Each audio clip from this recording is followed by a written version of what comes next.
Amen. Good morning. Wow, it's good to see y'all. My name's Nick, in case we haven't had a chance to meet. I know this is like college football, right? Y'all love college football in this part of the country. I know you love it. But see, I'm more of an NFL guy, right? I'm from a big city. I love college football, so don't throw anything at me. I love it. But I'm from a big city. I'm from Indianapolis. I'm a huge Colts fan. I think being from a big city has something to do with it. But I've always been an NFL guy. And so Super Bowl Sunday's coming up next week. And Super Bowl Sunday's always been like one of my favorite days of the year. Always.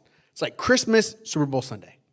I mean, I've loved it. Even when I didn't know much about football or the game, I still loved Super Bowl Sunday. It was like the one, I could stay up later than usual. My parents usually let me stay up later. I just loved everything about it. The hype, the excitement, the fact that it's the most watched event throughout the whole year. It's Super Bowl. Everybody's watching it, right? The commercials are great. The parties, the food. Come on now, yeah? I have always loved the Super Bowl. And so I'm super excited about this year's Super Bowl. It's going to be a ton of fun. I mean, Bengals, what a great story, right? Who dey? All right. But what a great story. Two years ago, they were the worst team in the league. They won two games. Last year, they won 4. Now they're in the Super Bowl. That's unreal, right? Joe Burrow. I like that kid. I do. I'm looking forward to it. But perhaps the biggest reason why I'm excited about this year's game isn't about who's playing. It's about who's not playing. Am I right? Am I right? Thomas Edward Patrick Brady. Have a seat, son. Man, Buccaneers lost last week to the Rams. In case you missed it, I got a picture for us. We can all just look at this. Can we enjoy this picture? Oh, look at him. Poor guy. I like this one better. We got the next one? Where's that one? Ouch. Ouch, Tom. Thomas Edward Patrick Brady. How many middle names does somebody need to have? Okay, listen. When I look back, I'm a huge Colts fan. Huge Colts fan. If you know anything about the NFL, you know that rivalry. That dude ruined so many of our seasons. So many of our seasons. But it's funny, when I look back over my sermons, I talk about Tom Brady a lot for not liking him very much. You want to know why? Consistency demands respect. It just does. Consistency, it just demands respect. He finally retired at the age of 44. Played 22 seasons in the NFL. There's guys in the NFL who are barely 22 years old, right? He's been playing for 22 years. I mean, he is without a doubt the greatest quarterback to ever play the game. You could even make the argument he's the greatest competitor, greatest winner in sports, period. I mean, what's made him so great is his consistency. This was his final season. He didn't make it to what would have been his 9th Super Bowl appearance. That's unreal, right? And he set a career high in passing yards this year, throwing for more than 5,300 yards. His final season. It's unbelievable. And consistency is something that demands respect. And this, of course, is true in any arena, right? Like think about who we consider to be the greatest, like greatest musicians, greatest bands. Typically, they're not one-hit wonders. Am I right? We don't talk about Hanson anymore. Right? Like, who are the bands that we consider to be the greatest? They're the ones that have staying power. The ones who are able to write song after song that sort of connect with all of that. I mean, this is true of like movie makers, directors, actors, authors. The greats all have staying power. They're able to stay the course. Or if you think back on your own life, your personal heroes, people you admire, people you want to be like, people who have made a difference in your life. If you really think about why it is you admire them, it probably has something to do with their consistency, doesn't it? They were consistent in their character. See, consistency demands respect. And consistency is something that the book of Proverbs or wisdom wants to form in us. If you're just now joining us, welcome. So glad you're here. We've been spending our time together here on Sunday morning digging through the book of Proverbs. And by now, hopefully you know, Proverbs is all about wisdom. We aren't doing like a line-by-line study, book of Proverbs. It really doesn't work that way. Instead, what we're doing, we're kind of spending our time in the introduction to the book. The first 9 chapters form a really rich introduction to wisdom, to what it's all about. The Proverbs, the little witty sayings, they start in chapter 10. But we've been kind of hanging out in the first 9 chapters, sort of pulling out like the main ingredients of wisdom. Because my hope is that when you go back and read it for yourself, you start to notice some of these things. They get repeated. They're talked about in different ways and from different angles. And so we're sort of pulling out like the virtues of wisdom. Week 1, remember we talked about how wisdom wants to give us prudence, which is this sort of curiosity, right? To make us the kind of people who don't jump to conclusions when things feel a little weird, but instead we step back and we get curious. We ask questions. Second week, we looked at what the Proverbs calls fear of the Lord, which is about living with a humble reverence. Humble reverence towards God, towards ourselves, about being willing to change our minds, have our opinions shifted. Last week, we saw that wisdom wants to introduce urgency into our lives, right? Like when it talks about life and death, it's not talking about some moment in the future. It's talking about right now, how we're living right now. It wants to bring the sense of urgency to the choices that we make and how we're actually living our lives. Well, this week is sort of like part two of last week for all our French speakers in the room. But what we're going to see is that wisdom doesn't just want us to make good choices some of the time. It wants us to make good choices most of the time. You can hear that in the passage we just read. In fact, I'm going to read it again, but I want you to be listening for it. Listen for this call to consistency, to staying the course in this passage. Verse 20, my son, pay attention to what I say. Turn your ear to my words. Do not let them out of your sight. Keep them within your heart. For they are life to those who find them and health to one's whole body. Above all else, guard your heart, for everything you do flows from it.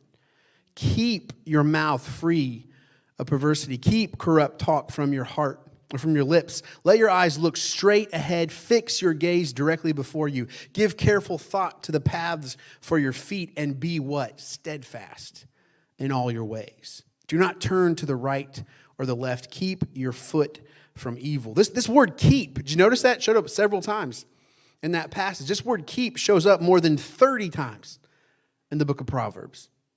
As in, keep my instructions. Keep this close to your heart. And that's just when this Hebrew word gets translated into keep.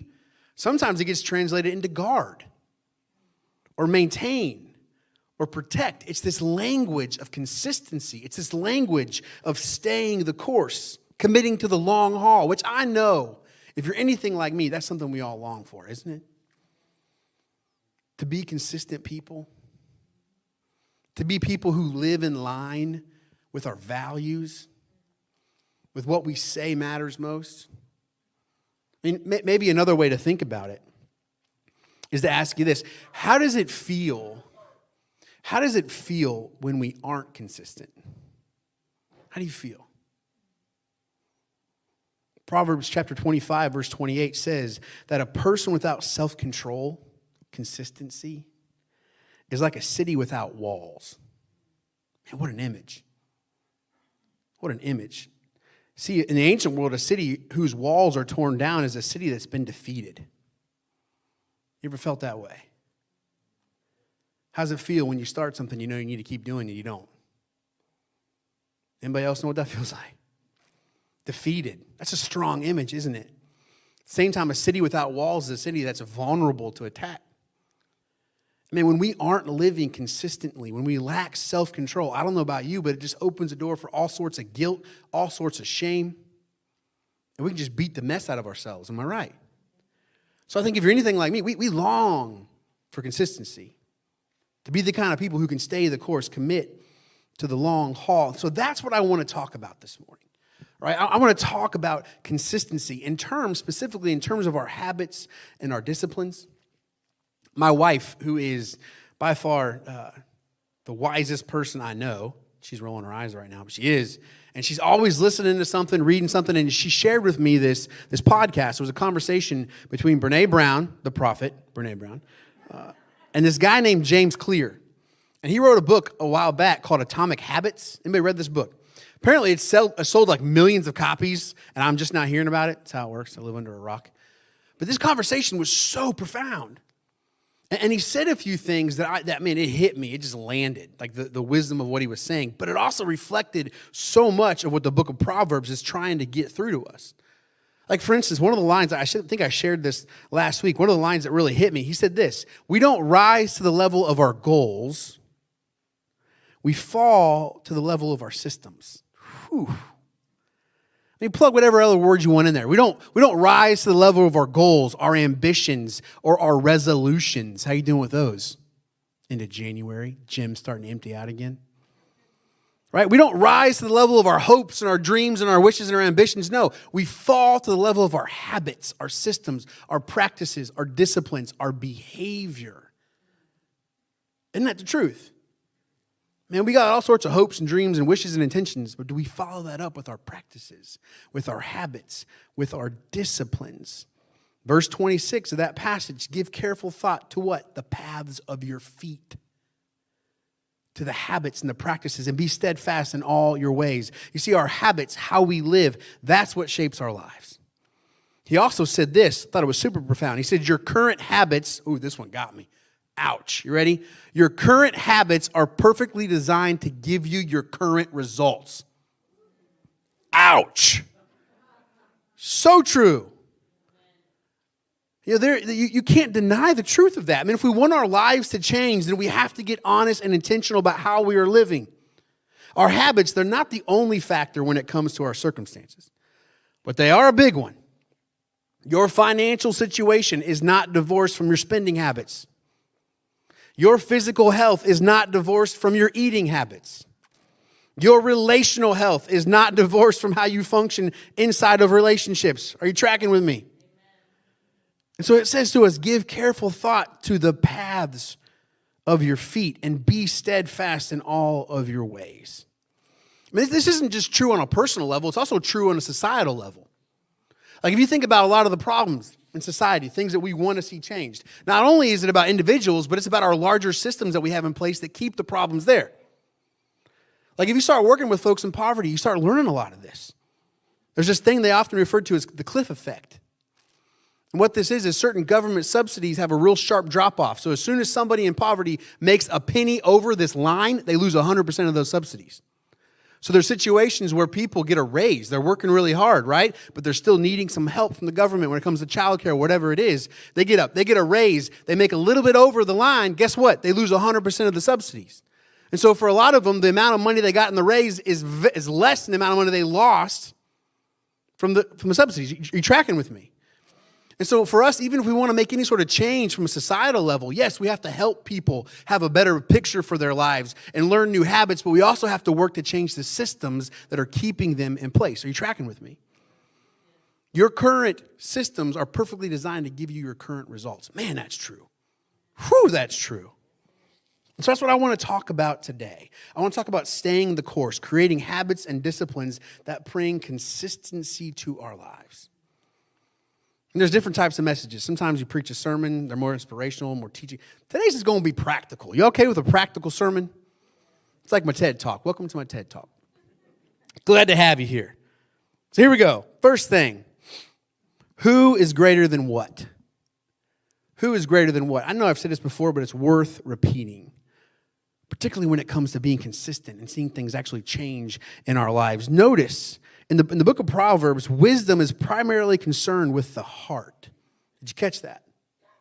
Wisdom is something that takes up residence in the heart. Verse 20 of that passage we just read, my son, pay attention to what I say. Turn your ear to my words. Do not let them out of your sight. Keep them where? Within your heart.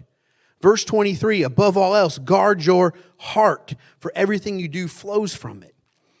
See, wisdom doesn't want to inform your mind. It wants to shape your heart. And in the Jewish consciousness, the heart wasn't like just the organ beating in your chest. It was the center of who you are. It's your identity. This is where your character flows from. So wisdom doesn't just want to give you information. Wisdom wants to shape your character. You see, wisdom and staying the course is less about where we're going, what we're accomplishing, and it's ultimately about who we are becoming. And y'all, this is huge. We can't rush past this. You can't just pretend like you got this figured out, because most of us don't. One of the reasons we struggle with consistency is because we tend to get fixated on the what and we don't pay enough attention to the who. And so typically, here's how it goes. Like there's a circumstance in our life. There's something that we don't like. There's something that we're frustrated about. And we want to see that thing change because it's making us uncomfortable, right? There's this thing that we want taken care of. There's this thing that we want God to fix. And so we get passionate. We get desperate. We get frustrated. We start taking our faith more seriously. We cry out to God to fix this thing. You know what God wants to do more than that? He wants to fix you. He wants to change you. He wants to fix the thing in you that's creating the thing out here. Are you tracking with me? He wants to shape your character more than your circumstance. And so when we get so fixated on the what and we lose sight of the who, it's only a matter of time before we relapse. That's the truth. I mean, I can't tell you how many times I've done this. How many times, it's after the holidays, right? Everybody's pants fitting a little tighter than they used to. And you get frustrated. Right? I've been down this road so many daggum times. Get so frustrated. I'm like, I'm going to lose weight. And I know that we're going to the beach in June. And I want to look good at the beach, right? I want to look good. And so I throw myself into some crazy diet. I'm going to lose 40 pounds before we go to the beach. I've done it a few times. And I'm like looking good. I'm looking like Chris Hemsworth. Not really. No. Let's be honest. If I look like Chris Hemsworth, I'd pay somebody money. I would never wear a shirt. And I would pay somebody money to walk around like spray me with mist, right? So maybe it's a good thing I don't look like Chris Hemsworth. I'm like his shorter, squattier little brother, right? But I mean, I've done it. I've lost the weight, right? Then what happens after the beach? After a whole week of doing whatever you want, what do? You come back and what? You put all that weight right back on plus some. How many of you been there before? And so what I've had to learn to do is like, wait, what's behind this bad habit? Why do you go to food the way you do? Like, what's up with that? This can't just be about getting somewhere and accomplishing something. Otherwise, it's going to still be a part of your life. I'm 38 years old. I'm just now starting to put my finger on where this is coming from because it's hard work. I mean, those of you that you've gone through the journey of recovery, we got a lot of you in our church. Man, I love you. You're such a gift to us. You all know that the substance abuse is just a surface level thing. There's 12 steps for a reason. It's because most of that getting sober isn't just dealing with the bad habit, the substance abuse. It's about a change of character on your way to that, on your way to sobriety. That's where the hard work is, folks. It's getting to the who that's behind the what. Otherwise, there's just this cycle that repeats itself over and over again, and we never experience any sort of consistency in our lives. Now, I see this sometimes with couples. They come to me for marital advice, which I really appreciate that. I respect that. And like, there's some issue in the relationship that's causing discomfort. There's communication issues. There's a bad habit, something to do with the in-laws, right? There's something that happened. There's this incident. Usually it's sparked by an incident. And often the couples want some advice from me on how to deal with the circumstance. How do we fix this problem, this thing right here? That's all that they want to talk about. And the thing I can't convince them is that's the easy part. That's the easy part. There's all these strategies that can help us sort of work through this thing. The real work, though, is there's stuff inside of you and you that needs to change. There's some ways in which you both need to shift and move if we're going to get there. And nobody wants to do that work. They just want the quick advice, right? Just tell me how to fix this thing. But we gotta slow it down if we're going to experience any sort of consistency. If we're going to be the kind of people who can stay the course, who can do the right thing, not just some of the time, but most of the time, we've got to allow God to do a deeper work in our lives. And so James Clear, the guy I was talking about, the Atomic Habits guy, he talks about this in terms of identity-based habits. I love it. He says, don't start with the outcome or the goal. Start with the type of person you want to become. And then build a system around that. So like for so many people, let's just use it. I know weight is a big thing in America. It just is. A lot of us, we're not happy with that. Oftentimes we start with, I want to lose 40 pounds. And we come up with some sort of strategy around that, a diet or whatever it is, which is fine. But he says, no. Ask this question. Who's the kind of person that can lose 40 pounds? Who's that kind of person? What are they like? They're the kind of person who doesn't miss a workout, right? They're the kind of person who makes healthy. Do you see what I'm saying? Like start with the identity, the character piece, the formation, and build a system around that. So for me, a couple of practical things that sort of flow from this. Who is greater than what? Now, I've come to understand that doing life God's way isn't about me trying to be something I'm not, but it's actually about me living into who I really am. And so that's sort of changed how I approach some of this. You know, I try and think about growth and obedience to God, not as a shutting off of my desires, but instead I see it as giving myself to my greater desires. Somebody once said it like this, is that our greatest desires are often not our strongest desires. It's true. Think about it. I really want to eat that whole sleeve of Oreos. That's a super strong desire. But if I think about it, there's a greater desire in me. I want to be comfortable in my own skin. I want to feel good about my choices. I want that more. Do you see what I'm saying? So sometimes what's helpful is to stop yourself when you're feeling yourself pulled in some sort of direction. You're going down this road. You don't want to go down. Stop. Wait. What's something I want more than this? What's the deeper desire that I want even more than this strong desire? Are you tracking with me? That's been really helpful for me at times. And at the same time, I want to ask you all this. I can't rush past this part.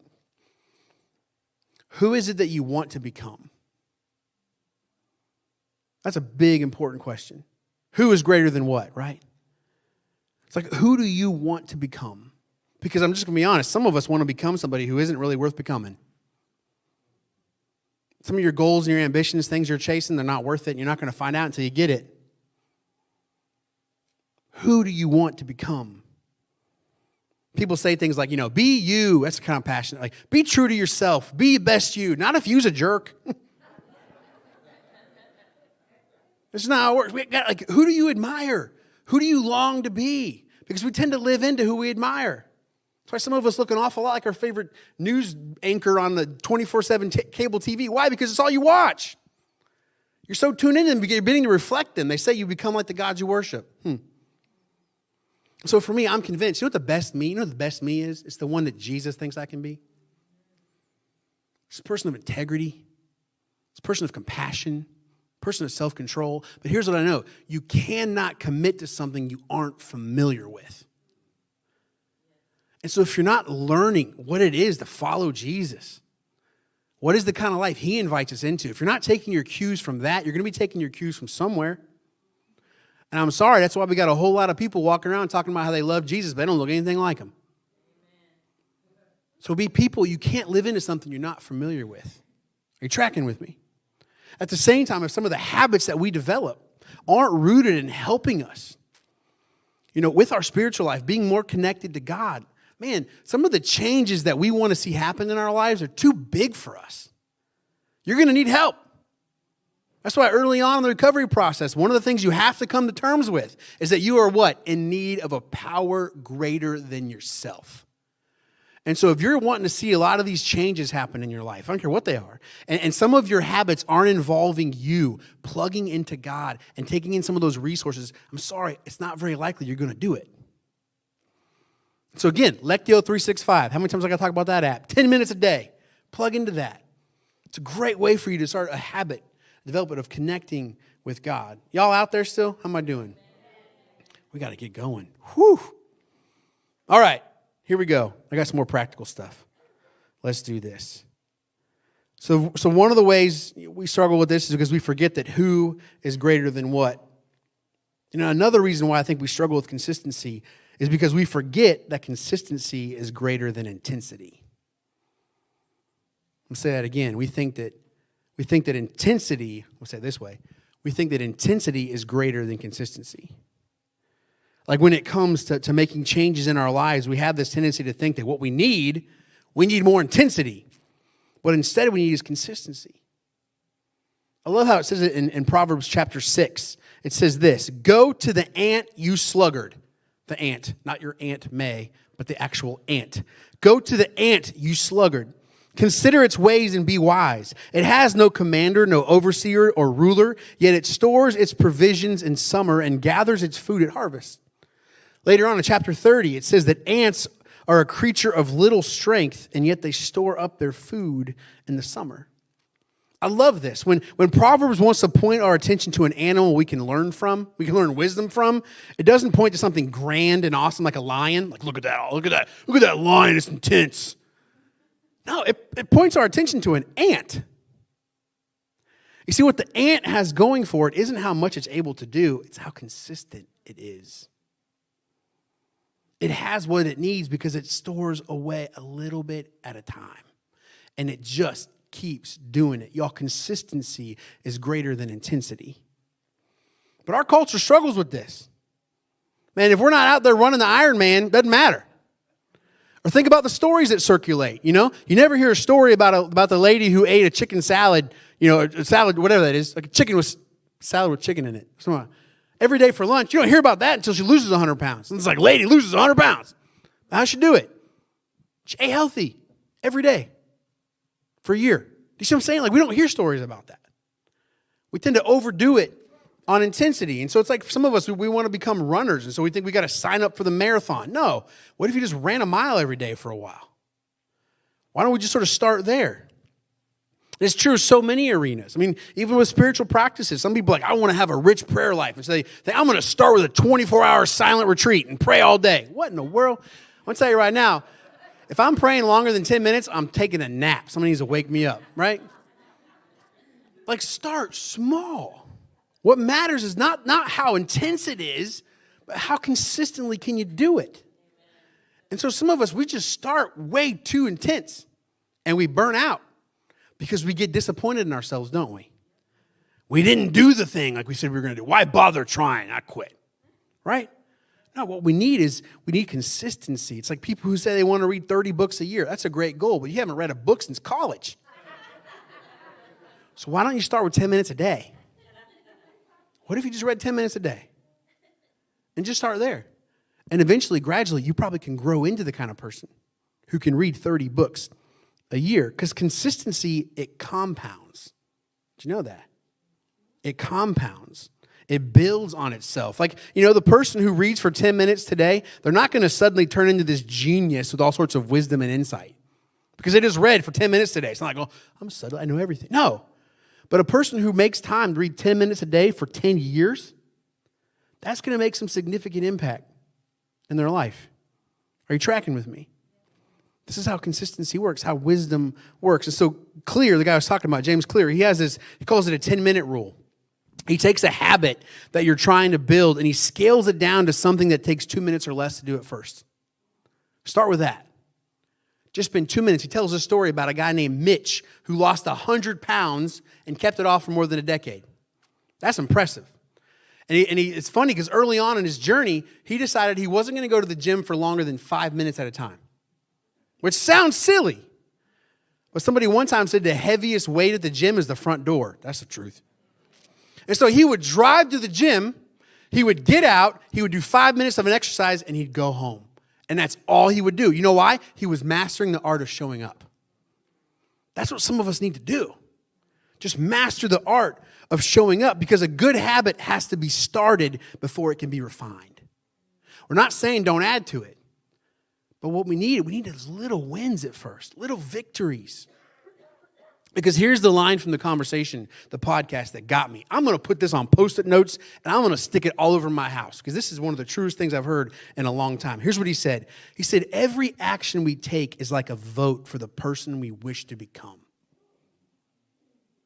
Man, that's rich. Every action we take is like a vote for the person we wish to become. You know, there's all this debate in the world of like social science. Like, how do people change? It's like, do they have to change their thinking first? You know, people think you got to change your stinking thinking before you change your behavior. And then there's people who say this, and I think it sounds just as true. It's like, you don't think your way into a new way of acting. You act your way into a new way of thinking, right? So like, which one's true? For me, that line's really blurry. I don't know. I think they're both true. But here's what I do know for a fact, is when I make small intentional choices that are in line with who I want to be, I find that I slowly begin to believe that that's who I really am. It's like it builds evidence. Because that's the hardest part, isn't it? Especially for some of us who, if we're going to try again, we're trying again. This is something we've already tried before, and we failed. And so what do you often hear? Oh, you're trying that again. Who do you think you are? One of the bravest things you can do is try again. And so what I found is that every action I take that's in line with who I want to be, even if that's not who I am right now, it's evidence. Maybe you are that person. Maybe you can do that. And so we got to narrow it down to these every day. And we got to celebrate. We don't celebrate enough. We got to celebrate the mess out of every little good choice we make. Look at you. You're doing it. Way to go. We don't usually do that till we lose the 40 pounds. But what if every day you catch yourself in the middle of making a good choice and you're like, well done, you. Give yourself a high five. Way to go. You're on your way. That's the part. Every choice is like a vote for the kind of person that you want to become. So practical thoughts, real quick, and then I'm going to let you go. Promise. I'm just going to say this. There's so much more I can say. What we got to do is we got to work hard at making good habits easier and bad habits harder.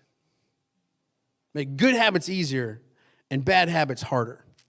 I've already told you this before, but when I start my mornings with reading, prayer, and workouts, when that's how I start my morning, man, it's just a better day. And I've found that the chances of me doing that are much higher when I make the coffee the night before. Do you see what I'm saying? That's an example of making a good habit easier. Because as soon as that alarm goes off, I'm like, oh, coffee's waiting for me, right? Or you put your workout clothes out the night before. There's all sorts of ways we can make good habits easier for us. Sometimes this means changing our environment. I know a lot of y'all, we talked, it's one of the things I want to do is I want to stop watching so much TV, and I want to have more meaningful conversations, and I want to be less, devoted to screens. Yet if I were to walk in your house, every single room has a TV in it. And all your furniture is pointed right at it. That environment is not conducive for the good habit you want to start. You see what I'm saying? So change your environment. Do you really need that many televisions? Or what if you hid some of them? Right? Put them behind a cabinet. Or what if you turn some of your furniture away from the television so you could actually talk to other human beings? It'd be pretty great, right? This is a way of making good habits a little easier. Make bad habits harder. There's some things we don't need in our house. We just don't need them. Food, drink. Get them out of the house. How many of us, we want to be less tethered to our phones? Am I right?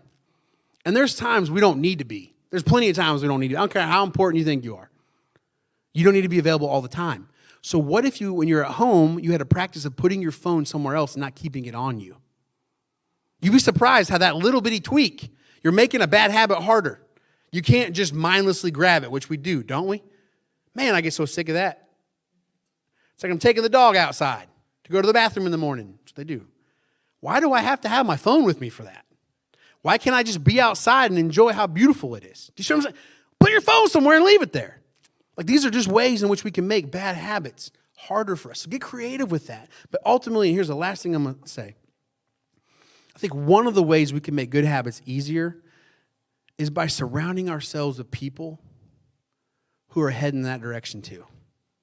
People who want the same things. We harp on young people all the time. Be careful about your friends. Pick good friends. You know what? That's true for us too as adults. I'm relearning that right now. Because life's hard. You want to surround yourself with people who want a similar thing out of life. I'm not talking about an echo chamber where everybody looks like you and votes like you and things like that. No, I'm talking about values. Have people in your life who value a similar type of marriage, who want that, who want to make a similar kind of difference in the world, who have similar values when it comes to money. You're going to need people like that at your table. I think that's the ultimate habit. We become like the people we hang out with. We spend time around. So again, we got these connectional events coming up this week. Come on, hang out with us. We're going to talk about things that matter. And it's going to make you better. You're going to be better for it.